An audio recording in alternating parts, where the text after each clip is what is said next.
Live. Okay. Hello, everyone. Welcome. I'm Councillor Denise Craghill, and this is my decision session as Executive Member for Housing and Safer Neighbourhoods. We have a number of officers on the call today who will present actually both the papers on this agenda. Dennis Southall is Head of Housing Services, Tim Carroll is Head of Housing Options and Support Services, and Michael Jones, who is Head of Housing Delivery. We also have one speaker under public participation who I'll introduce in a moment. So moving to agenda item 1 of interest. I don't have any declarations of interest. Agenda item number 2, minutes of the last meeting. I am happy to agree these minutes as a correct record of the meeting on the 30th of June 2020. I should add here that an addendum will be attached to these minutes when they are published, explaining the monitoring officer's actions regarding the decision set out at minute 34 and setting out the next steps to progress that decision. So moving on to agenda item 3, public participation.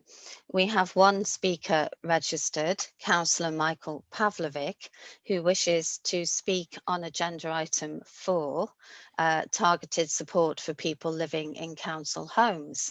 So welcome to Councillor Pavlovic. You have 3 minutes. Hello, please go ahead. Craghill. Can you hear me okay? We can hear you, yes, we can. Perfect. Right, I shall start. Thank you, Councillor Craghill, and to the officers for preparing this report for you. The coronavirus pandemic has had a significant impact on so many York residents that this targeted support package will be, I'm sure, a considerable relief. The effect of the virus on families, society as a whole, and on the economy has left many council tenants in a vulnerable and financially powerless position. The loss of a job or furlough has left some of our residents struggling to make ends meet, a situation made worse by disproportionate levels of low-paid jobs in the retail and hospitality sectors in York, leaving many without savings. For the first time, some will now be finding paying the rent or feeding and clothing their families an invidious choice, one none of us should take lightly. The potential consequences of not only losing your job, but also then facing losing your home is heartbreaking, and it is right that we do whatever we can to give some welcome and necessary respite. Whilst this report explains that rent arrears are increasing by £20,000 per week, it would have been helpful had it also clarified the extent of the problem. How many tenants are in arrears? How many have gone into arrears since the 20th of March? And what is the average debt per household? How do the figures compare to this time last year? Can this information be supplied and attached when this decision is published so that we can understand how many may be eligible for the support package?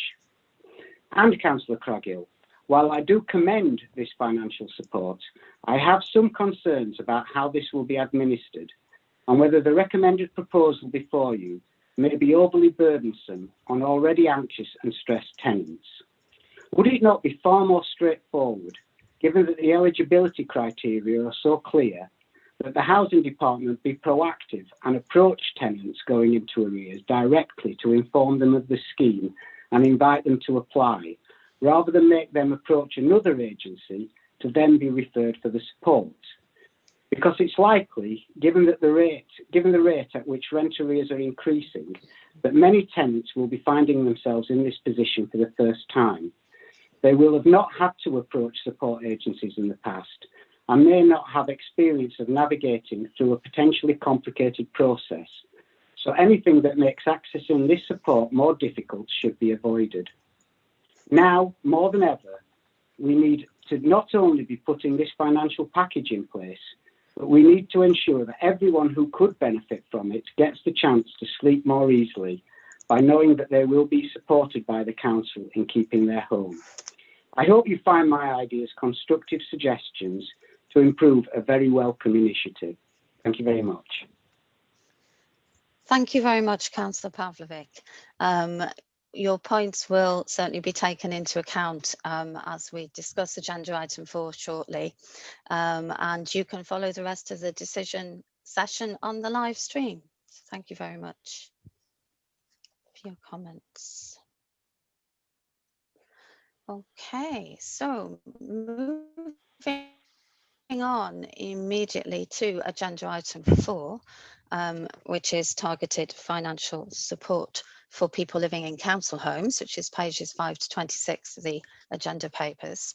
I think we'll have a brief summary from officers. Is it going to be Dennis or Tim to start with a summary? And perhaps before you start, perhaps I can ask you to, in the course of your presentation, to respond to the points raised by Councillor Pavlovic. I think that was partly around how tenants will actually be able to take up these funds.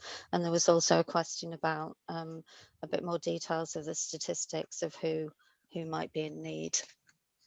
Thank you. Thank you. Yes, I welcome Councillor Pavlovic's comments, and I will look to address them as I introduce the report. So I'm assuming that everybody has read it, so I'm not going to go through it in detail. The report highlights the help that's been put in place for people as a council. Obviously, we're focused on council tenants here, and this money is a housing revenue account scheme and will be used to support people living in council homes. That's detailed in the report, and the information is on the website. That's constantly updated.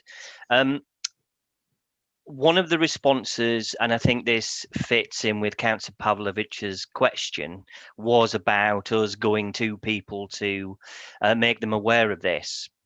That happens as a matter of course, and an example of that is the welfare calls that we did as lockdown was in place, the more stricter period of lockdown.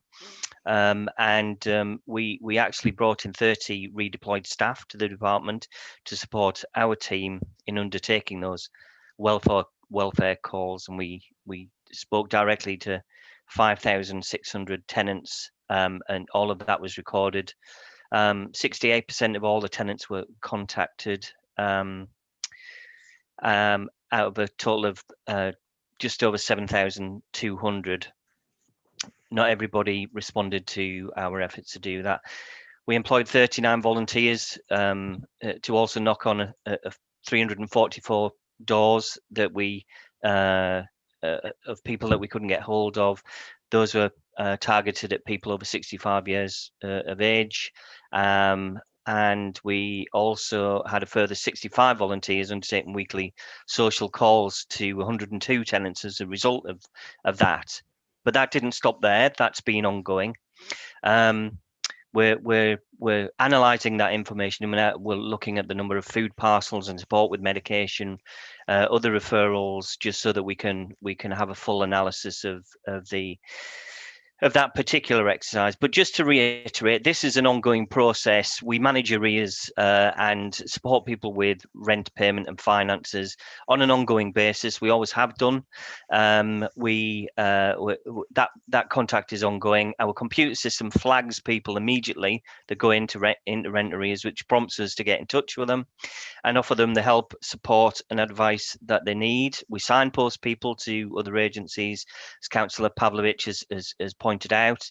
We're part of the York Advice Network, and so we utilise that as effectively as we can. And you'll be aware, Councillor Craghill, that through the Financial Inclusion Steering Group, which is now multi-layered with and links into North Yorkshire, we constantly monitor the support that is available generally for people and make sure that the advice that's available to them and the help that's available to them is constantly reviewed, particularly under the current circumstances. Coming back to rent arrears and actions around that, all enforcement action is still on hold, not only in the realm of the government's legislative actions, so no enforcement formal enforcement actions can be taken until the end of September, and then they've introduced a 6-month-long notice. So it's going to be well after Christmas before anybody in the public or private sector gets taken into court unless there are specific antisocial behaviour issues. Actually looking at the current position and some of the figures that Councillor Pavlovich suggested that we might need, if I can just put my finger on them, just bear with me a second.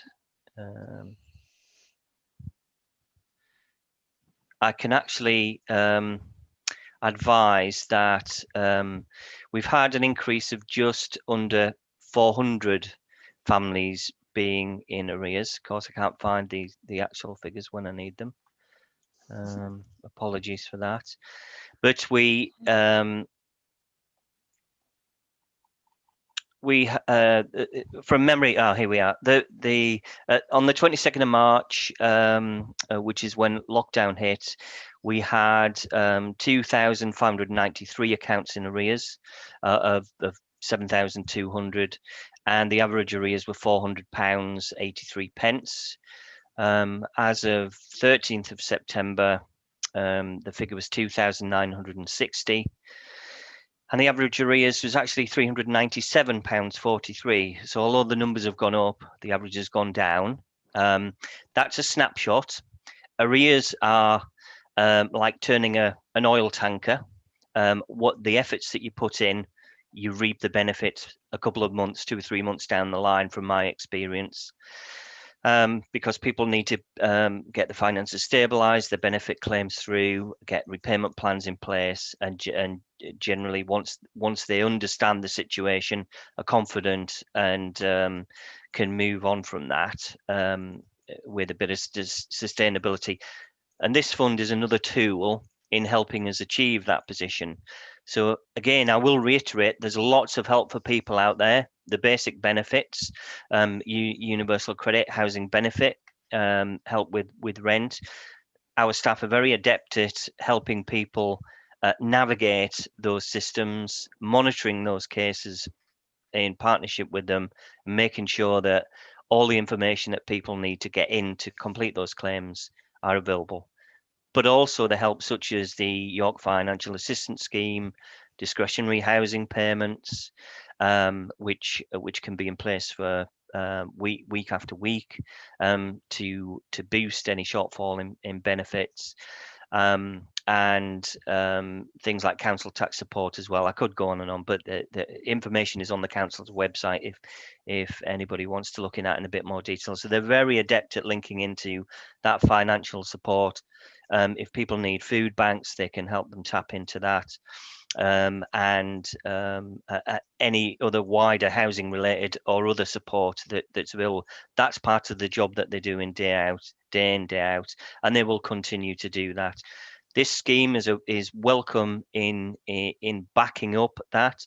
So where people, because of the particular circumstances around coronavirus, have suffered financial hardship, that fund will be there to help us get them back on the feet. We will share, as has been suggested, its availability with partners, encourage partners to help people tap into this scheme. And given that we proactively talk to people about rent arrears, obviously that will be part of the package that we discuss.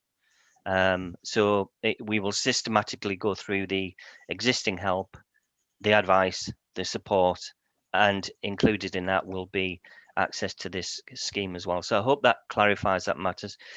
Actually, again, just to support the current position, information on the current position, we've actually seen a modest decrease in rent arrears over the last month. Again, it's a snapshot. We look at trends over time, so we monitor this weekly. It's encouraging that we hopefully have seen a stabilization of the position, and I think some of that is benefit claims catching up after delays. a lot of it, I'm sure, will be the help and support that people are getting. Maybe people who haven't experienced this system before.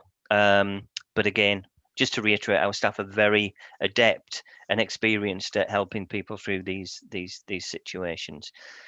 But obviously, we need to look at the situation longer term. We're still in the early days of the impact of the pandemic, as we will all be aware. And yeah, I can confidently say that we as a council and as a housing department will be constantly reviewing the help and support that people get through mechanisms like the Financial Inclusion Steering Group and scrutiny and developing that package over time. Thank you very much for that. Does Tim want to add anything? You don't need to, unless you were expecting to. I think Dennis has covered that.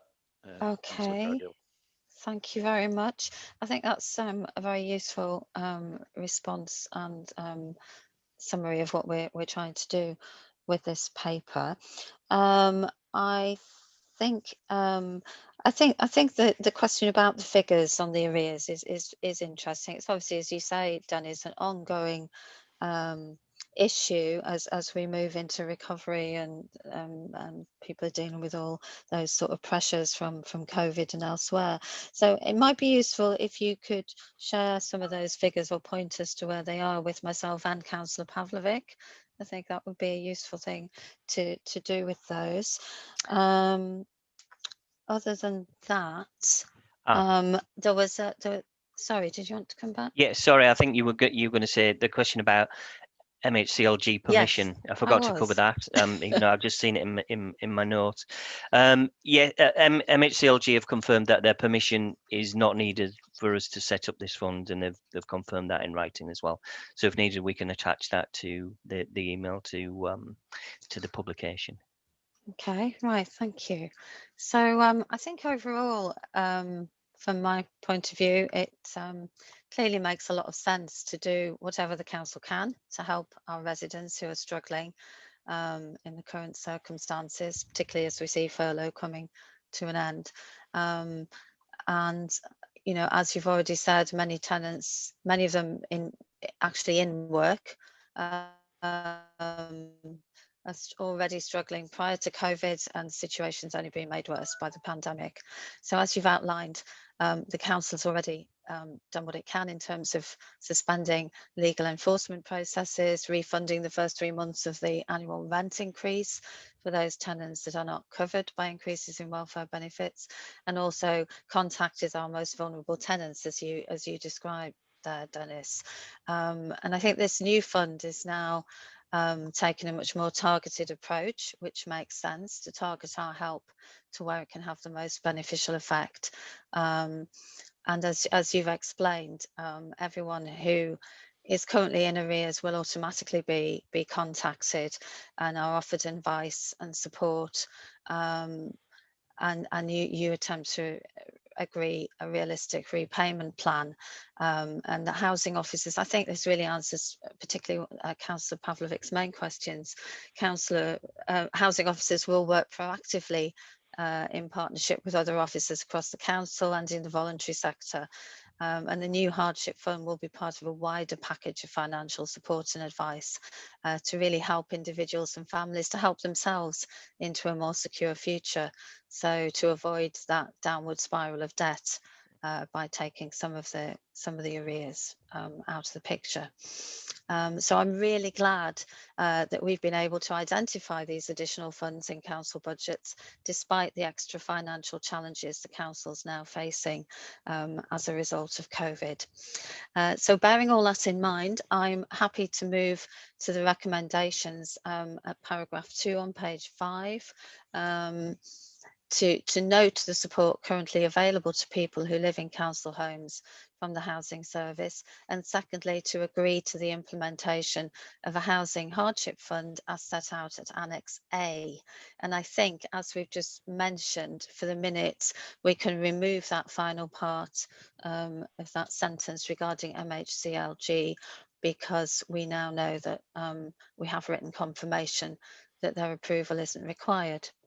So on that basis, I'm happy to support these recommendations. Is that okay for the minutes? Yeah, democracy officer. Yeah. Right, so moving on to agenda item number 5, the homeless review for 2019-20. This is an annual report that we always do. So who's going to present this one? Is it Dennis or Tim? It'll be Tim. Oh, go ahead, Tim, please. Just a brief summary. Yeah, thanks, Councillor Craigill. I'll assume that everybody's had a look at the report and the appendix, which covers how we performed as a with our local authority duties to provide advice and assistance to homeless people, and the work carried out by the Homeless Service and its partners in the previous financial year. This is all underpinned by York's Homelessness Prevention and Rough Sleepers Strategy 2018 to 23. Some of the sort of most notable achievements within the document are the opening up of James House, which 57 household unit of temporary accommodation, a further reduction in rough sleeping, and also securing some funding for rough sleeper housing navigators, and an increase in the completions of affordable housing on the previous year.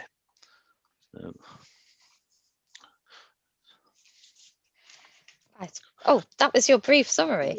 Sorry. Was it? No, that's absolutely fine. Okay. That's absolutely fine. There's no harm in being brief, not whatsoever. Well, I'll just add a few of my comments to that, because as we said, this is an annual report, but also it comes in the context of COVID, so there is that element to it as well. But I think the paper really does reflect the wide range of really good work that's been done by housing officers throughout the year, and along with those extra miles that housing officers went to ensure that as far as possible everyone was safe and accommodated during the COVID lockdown. And I would really like to thank staff for all of that work. I think, as you've alluded to, there are some really positive achievements in the course of the year, from the innovative, very effective support that's being provided to reduce rough sleeping, get people into sustainable long-term tenancies, to extending provision for people with mental health issues, complex needs, and the very successful homelessness prevention work that the department does, as well as working jointly with health partners, and, as you said, opening 57 new temporary accommodation units at James House. Obviously, there are significant challenges to come. Some of these were pressures on the service prior to COVID, and some are new challenges, and also some opportunities, I think, from the COVID experience. You've told me previously about the rough sleepers who came in to accommodation, and we were able to actually move on into settled tenancies.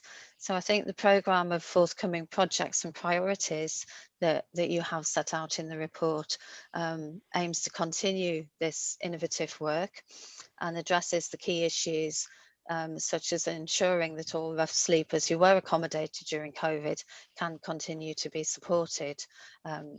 So on that basis, I am very happy to support option 1 on page 37, to note the contents of the report and also agree the priorities and targets for 2021 as set out at paragraph 31. Although I think I'd perhaps amend those words in the recommendation to note the progress made by the service as set out in the report, and agree the priorities and targets for 2021 as set out at paragraph 31. Just to note that progress.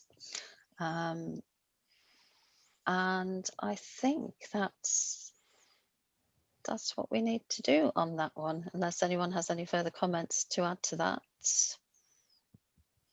No, we don't. So there is no urgent business. So the meeting is closed. Thank you very much, everyone. Thank you.